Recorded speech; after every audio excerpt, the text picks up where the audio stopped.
And with me now is Republican Congressman Mike Pence of Indiana. He's also the House Republican Conference Chairman. Congressman, first of all, you've now heard what the president has said today and yesterday with regard to Iran. I know you had criticized him before for not using stronger rhetoric in support of those Mousavi supporters. Has he gone far enough now? Are you satisfied with what he said? Well, I'm really not, Savannah, and thanks for having me on.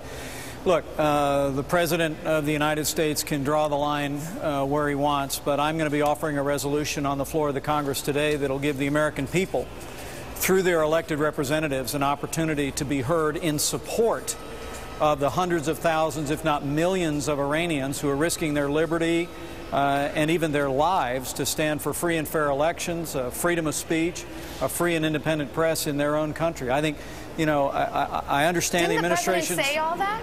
Did not the President say all that in his availability with the Italian Prime Minister yesterday? Well, I think the President, said that he was deeply troubled by the violence. I think he said that the dissenters had a right to be heard. But I think it's important that the United States of America not take the position that I think you just heard Mr. Gibbs express, that we not meddle in the internal affairs of a country where the cause of freedom and free elections and a free and independent press is in the crosshairs. You have hundreds of thousands of people that are taking to the street of Iran, and up to this point, they have not received the unqualified affirmation of the most powerful free nation in the history of the world. I think it's important that Congress say, we affirm the right of the dissidents to step forward. We affirm them seeking freedom of expression and free and fair elections. I'm hoping in a bipartisan way that the American people will be able to be heard on the world stage, even if the administration is taking a more measured approach.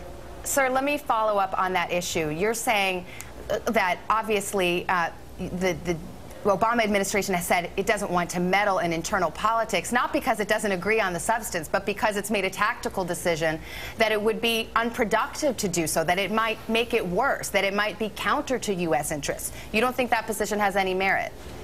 Well, no, I think that in the cause of freedom, America cannot be neutral, cannot be in the business of making careful short-term calculations on a diplomatic stage, and remember this, Savannah, the cause of engagement and the cause of condemning the kind of tyrannical violence that we've seen come from this regime are not mutually exclusive. We remember Ronald Reagan both engaged Soviet leaders at the same time that he called them and their gulags an evil empire.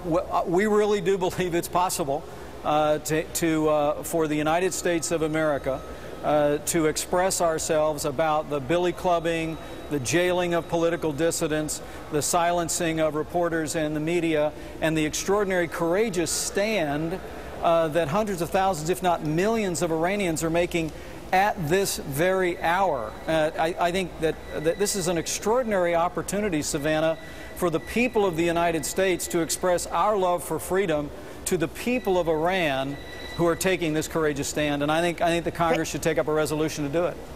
Very quickly, I've heard some make the argument that, in fact, having Ahmadinejad remain in power might ultimately be more beneficial to U.S. interests because it will be easier for the United States to keep that coalition together and to keep a hard line against Iran. What do you make of that argument? And I only have a few seconds left. Well, it seems to me that those kind of cynical diplomatic calculations have no place here.